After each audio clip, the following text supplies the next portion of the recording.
BJP की जो सरकार है उनके पास भी कुछ खास मजबूत एजेंडा नहीं है, वो टिकट भी नहीं देते मुसलमानों को, पसमानदाओं को।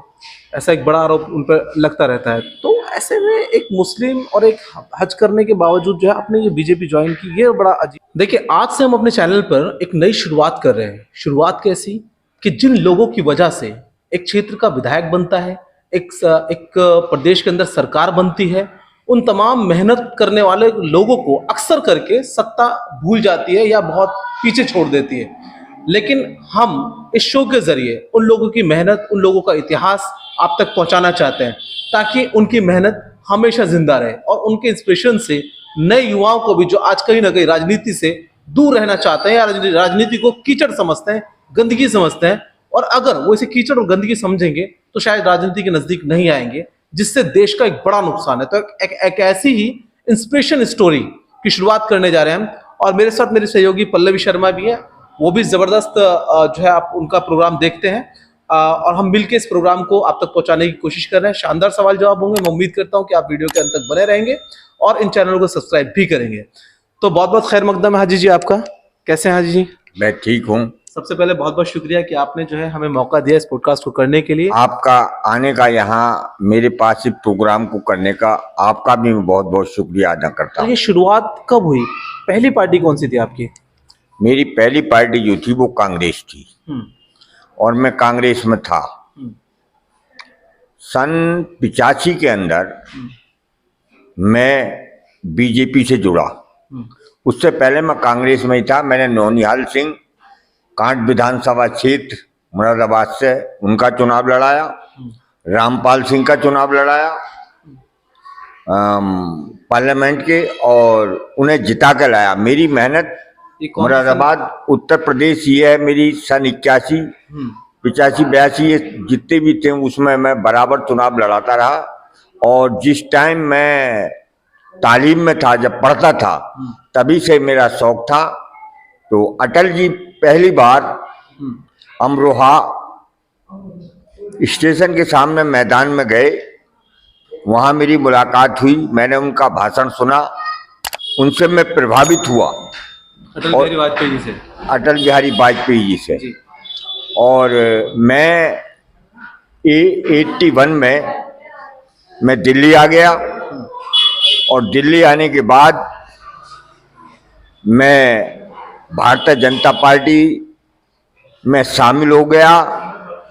आरिफ बेग साहब उस टाइम जो थे महासचिव भी होते थे, और माइनॉरिटी मोर्चे के वो अध्यक्ष हुआ करते थे। सिराज पांचा महामंत्री हुआ करते थे, और सिकंदर वक्त। उस इतिहास पर आएंगे। कुछ इंटरेस्टिंग चीजें जानने की हमारी कोशिश है आपसे जी, क्योंकि आपको पीएमएस मुस्लिम पसमानदा संघ रजिस्टर्ड एक बहुत बड़ी संस्था है आपकी, और उस संस्था के अंदर आपको बड़ी अहम जिम्मेदारी दी गई दिल्ली के प्रदेश अध्यक्ष की। और हमने देखा भी कि लगातार आपने जो है कई विधानसभाओं का कैंपेन भी करा। तो ऐसे में मेरा एक अहम सवाल ये भी बनता है कि क्या आपको नहीं लगता कि पसमानदा के लिए जो काम करना चाहिए था गुज़िश्ता सरकारों को, या मौजूदा अभी जो रिसेंट सरकार गई है उसको, या अब आपकी बीजेपी की जो सरकार है उनके पास भी कुछ खास मजबूत एजेंडा नहीं है, वो टिकट भी नहीं देते मुसलमानों को, पसमानदाओं को।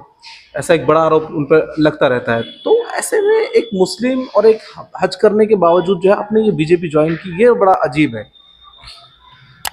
ऐसा है कि ये जो आपने कहा कि मुसलमानों को टिकट नहीं देते, मुसलमानों को टिकट उनकी अक्सरियत के हिसाब से देते हैं। जब तक मुसलमान खुद पार्टी से नहीं जुड़ेगा। जिस टाइम मैं इस क्षेत्र के अंदर आया था, तो उस टाइम यहाँ बस्ता थामने वाला कोई नहीं था बीजेपी का। सबसे पहले यहाँ मुसलमानों को बीजेपी से जोड़ने का काम मैंने किया। और जब पसमानदा की मुझे अब फिलहाल में जिम्मेदारी दी गई, तो मैंने हर विधानसभा में जाकर के, और जो मेरे पिछड़े वर्ग के लोग थे, पसमानदा थे, उनको मैंने समझाया, और उनको मेरी बात समझ में आई। और कम से कम 30% मुस्लिम्स दिल्ली में हैं, जिसमें कम से कम 15% ने भारतीय जनता पार्टी को, कांग्रेस की नीतियों और आदमी कर देंगे आपकी बात हम समझ गए। आप यूपी से बिलोंग करते हैं तो कहीं ना कहीं वो ध्यान में रहता है। सपा। जी। अब जिस तरह राजनीति में अपनी एक पहचान बनाई है, उसी तरह बिजनेसमैन भी हैं और जिस तरह आप देख रहे हैं कि घर बार भी अच्छे से संभाला हुआ है। हाजी जी, जिस तरह से हम देख रहे हैं हाल ही में दिल्ली में राजनीति किस दौर से गुजर रही है, अभी भी विधानसभा के अंदर अगर हम देखें तो तस्वीरों को लेकर जो राजनीति छिड़ी हुई है, उस पर आप क्या कहना चाहेंगे? एक तरफ आप क्या कहना चाहेंगे इस मुद्दे पे? देखिएगा, ये जो तस्वीरें जिनका आरोप लगा रहे हैं या जो हटाई गई हैं विधानसभा में से, तो उसका मामला ये है कि गांधी जी सर्वोपरि हैं सबके।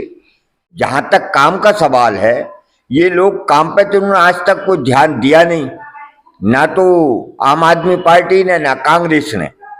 अब इनको ये कोई मुद्दा नहीं मिला, ये तो बहुत छोटी बात थी जिनका इन्होंने ये प्रचार करना शुरू कर दिया। संविधान को हमारे देश के प्रधानमंत्री, हमारे देश का पूरे भारतीय जनता पार्टी सम्मान करती है और उनको जो संविधान निर्माता हैं अंबेडकर साहब, उनका भी सम्मान करती है। अब अगर उन्होंने उनको तस्वीर को हटा के गांधी जी, तो गांधी जी का सम्मान तो अंबेडकर जी भी करते थे। जब उनकी तस्वीर लग गई तो मामला समाप्त हो जाना चाहिए।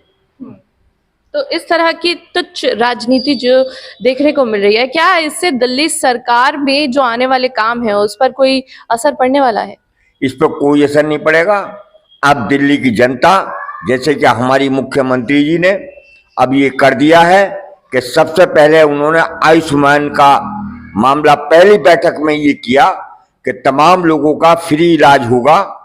ये आज तक आम आदमी पार्टी कर नहीं रही थी और पूरी कोशिश थी हमारी कि आप करो, मगर इन्होंने नहीं किया। अब आकर के जब ये पार्टी भारतीय जनता पार्टी, हमारी पार्टी ये सत्ता में आई है, इन्होंने इसको लागू किया है। इसका गरीब आदमियों को, पसमानदा लोगों को, एनीथिंग और भी आदमियों को, इसको तमाम को लाभ मिलेगा। जी। अच्छा हाजी जी, मेरा एक अहम सवाल है कि जैसे कि अभी पल्लवी ने कहा कि आप कारोबार भी मैनेज कर रहे हो, राजनीति भी मैनेज कर रहे हो, तो और मैंने जैसे आपको बताया कि भाई आप जो है, मुझे जानकारी है कि आप एक एसोसिएशन के अध्यक्ष भी रहे हैं और अभी एक अहम पद पर है। तो क्या कारोबार था, क्या कारोबार के साथ साथ राजनीति के अंदर आना और राजनीति को मैनेज करना, वो शायद मुझे जानकारी ये भी है कि आज आप कांग्रेस को भले छोड़ चुके हो, लेकिन कांग्रेस का एक अहम योगदान रहा है उस दौर में आपके साथ। तो वो जरा हिस्ट्री बताएं हमारे चैनल पे, क्या था वो? मैं उस टाइम पर जब यहाँ दिल्ली में आया तो सबसे पहले मैंने छोटे छोटे काम किए, रेडीमेड गारमेंट्स के पटरी पे काम किया। अच्छा, और पटरी से शुरुआत की और लगातार मैंने कांग्रेस का काम किया। उसके बाद जब मुझे इसकी नीतियों और इसके काम से संतुष्टि नहीं मिली तो रायसीना रोड पर अटल जी रहते थे, जो मैं आपसे पहले भी जिक्र कर सका हूँ। अमरोहा में उनके भाषण से मैं प्रभावित था, तो मैं रायसीना रोड पर अटल जी से मिला और अटल जी ने मुझे सारी बात बताई। मैं उनसे व्यक्तिगत तौर पर वहां मिलता था। पर्सनली आपकी प्रधानमंत्री जी से बात होती थी उस दौर के? उस टाइम अटल जी प्रधानमंत्री नहीं थे। हाँ, जब अच्छा। वहां जब रायसीना रोड पर रहते थे, जब हाँ, मेरी दुकान उस टाइम शास्त्री भवन पे थी। यानी उनके प्रधानमंत्री बनने के पहले से दौर से आप जानते हैं? दौर से वहां मेरी अच्छा, दुकान थी। हाँ। और मेरी चाय वगैरह उनकी कोठी में जाती थी। अच्छा, और मैं उनकी बातें सुनता था। चाय का और बीजेपी का ताल्लुक बड़ा गहरा है। यह तो हमारे काम प्रधानमंत्री जी ने भी किया था। जी। तो जब मैं उनके पास जाता था तो मुझे वो देश के बारे में बताते थे, तो मैं उनसे कभी कभी ये जिक्र करता था कि हमारी पार्टी पता नहीं कब आएगी, सत्ता में नहीं आएगी, पंडित जी ये तो बताओ क्या होगा। तो वो मुझसे कहा करते थे कि अभी भट्टे चल रहे हैं, उनमें ईंट पक रही है, और जब ये पक के तैयार हो जाएगी तो खान साहब देखना, एक दिन अपनी पार्टी पूरे हिंदुस्तान में छा जाएगी। वो टाइम आज है। अगर आज शायद अटल बिहारी वाजपेयी जी रहते, अगर वो स्वर्गवासी ना होते, अगर रहते, तो शायद आज कुछ ये नज़ारा देख के दिल्ली का और ये तमाम चीज़ें देख के कि 15 साल जो है वो लगातार हम कहें कांग्रेस का राज रहा, शीला जी का राज रहा, फिर उसके बाद 11 साल जो है कंटिन्यू राज रहा आम आदमी पार्टी का, यानी कि एक लंबा 26-27 साल का वनवास। तो ये शायद वो उस वक्त की बात जो आज एप्लीकेबल हो रही है, आज लागू हो रही है। चलिए, बहुत अच्छी जानकारी दी आपने। अब मैं जरा कुछ और अहम मुद्दों पर आऊंगा, कुछ वापस आप पर आऊंगा। और एक के अंदर अपने आप को चमकाने के लिए बहुत सारे स्टंट भी करे हैं हाजी जी, क्योंकि अक्सर मैं जब किसी से बातचीत करता हूं तो मैं जरा उसकी जानकारी निकाल लेता हूं। आपने बड़े आंदोलन करे, आपने मुसलमान होकर मुसलमान नेताओं के खिलाफ जो है वो आप कोर्ट तक में गए, हाई कोर्ट तक में गए। मैं बात कर रही हूँ इस वक्त के भी विधायक ओखला से अमानतुल्लाह खान की। मैंने जाना है कि आपने उनके खिलाफ जो है पिटीशन दायर की थी दिल्ली हाई कोर्ट में, जो वक्फ बोर्ड की ज़मीनों का मामला उठा था और जहां तक इमामों की सैलरी का भी सवाल आया था, तो उन्होंने भी यहाँ पर आईटीओ पर आंदोलन किया था। तो उसकी वजह मैं जानना चाहती हूँ कि वो क्या था। आपने क्या नफ्स पकड़ी थी एक्चुअली, वो जरा बताइए आज। बड़ा अच्छा क्वेश्चन करा है हमारे सहयोगी ने। क्या नफ्स क्या थी आपके हाथ में जिसकी बदौलत आप वहां तक पहुंचे पिटीशन डालने के लिए? उसमें सबसे पहला ये था कि वक्फ बोर्ड की कैपेसिटी जो है वो 36 आदमियों को सर्विस देने की है। ओके। क्योंकि उससे जो आमदनी होती है वक्फ की, उससे इमाम और वो मुतवली और ये अपने 36 आदमी, इनकी सैलरी निकल सकती है। मगर अमानुल्लाह खान ने इसमें 75 आदमी भर दिए। अच्छा, डबल से भी ज्यादा? डबल से ज्यादा। और जो पुराने आदमी थे उन पर गलत और झूठे इल्जाम निकाल के उनको लगा करके उनको बर्खास्त कर दिया। उनके बच्चे रोटियों से परेशान हो गए और बहुत बड़ी समस्या उनके सामने पैदा हो गई। वो लोग सारे मेरे पास आए, तो मैंने एक बार फोन पे बात की। मैंने कहा भाई ऐसा नहीं होना चाहिए, ये गलत है, इनको वापस लो। और तुमने जो ये काम करने जा रहे हो आदमियों को रखने का, 75 आदमियों को रखने का, इनकी सैलरी कहाँ से आएगी? फिर मौलवियों को भी नहीं मिली। उसका नतीजा ये हुआ कि मौलवियों को अभी तक शायद वेतन नहीं मिला है, मतलब जो मस्जिद के हैं। और उन्हें अब कहाँ से देंगे हाजी? अब तो आपने बर्खास्त तो पूरी पार्टी में करवा दिया है, तो उसकी बुनियाद तो उसी की रखी हुई है। बुनियाद उसी की रखी हुई है। और उसने 5-5, 10-10 लाख रुपए लेकर के और 75 आदमी भर्ती कर लिए। और उसका पैसा हमारे केजरीवाल मुख्यमंत्री को भी इन्होंने हिस्सा दिया और उन्होंने वो आदमी रख लिए वहां। उससे उन लोगों पे बहुत फर्क पड़ा जो बेरोजगार हो गए, और उन 75 आदमियों को इन्होंने रख लिया। तो हमें वो बात बहुत कड़वी लगी। हमने इनकी छानबीन करनी शुरू करी, तो उन्होंने कुछ जमीनों को इन्होंने पट्टे पर उठा दिया जो गलत तरीके से थी। वो मैंने केस किया, लीगल तरीके से। हाँ। और फिर ये जो मस्जिद है चांदनी चौक में फतेहपुरी, इसमें एक स्कूल चलता था, प्राइमरी स्कूल चलता था। उसमें ज्यादातर माइनॉरिटी के ही बच्चे पढ़ते तो हमारे हिंदू भाइयों के भी थे, पर माइनॉरिटी के ज्यादा होते थे। उस स्कूल को तोड़वा के इन्होंने और 75-150 कितनी दुकानें निकलवा दी, और उस दुकानों को इन्होंने अपने रेटों पे कर दिया। उससे भी पैसा कमाया, वहां से वो कर दिया।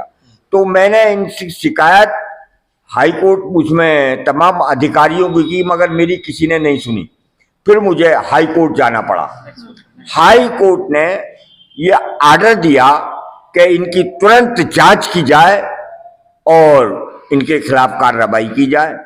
हाजी जी, जिस तरह से आईटीओ पर भी कई दुकानें तोड़ने की बात सामने आई थी, कई खबर भी चली थी, उसमें कई मीडिया के भी हाउसेस थे, उसमें भी अमानतुल्लाह खान का हाथ बताया जा रहा था। वो तो है, उसे तो हर आदमी से पैसे चाहिए थे। उस आदमी ने तो वक्फ बोर्ड वो चीज है जहां यतीमों मिस्कीनों की उसकी तालीम की, मुसलमान माइनॉरिटी के और मौलवियों की तनख्वाह का बंदोबस्त होता था।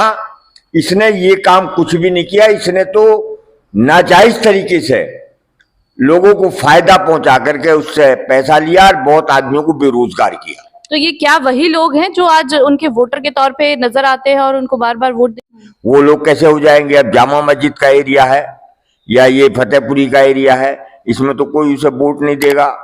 और वहां भी ओखला में भी वो चंद लोग हैं तो जिन्होंने उनको वोट दिया है। वापस थोड़ा सा आप ही की तरफ आते हैं, ट्रैक पे दूसरे पे चली गई गाड़ी जी। अच्छा, मेरा एक और इंटरेस्टिंग सवाल ये था, एक अहम सवाल ये था कि मोहन बिष्ट पर आते हैं जरा। मोहन बिष्ट क्योंकि सत्ता में आते के साथ ही उन्हें सत्ता का गुरूर हो गया। आपकी बहुत नज़दीकी देखी गई है पिछले कई सालों से। आपके एक फ़ोन पर जो है वो आपके दौलत खाने पर चले आते हैं, आप उनके एक इशारे पर उनके लिए काम करने के लिए तैयार हो जाते हैं।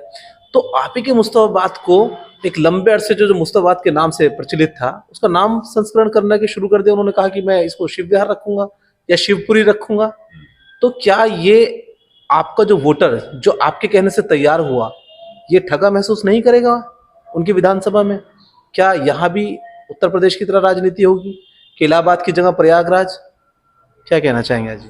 ऐसा है कि ये जो आपने सुना या जिन लोगों ने आपसे कहा, मैं मोहन सिंह बिष्ट को आज से नहीं जानता, कम से कम 30 साल से जानता हूं। जब वो एक साधारण कार्यकर्ता थे, मैं उनके साथ पार्टी में काम किया हूं और आज भी कर रहा हूं।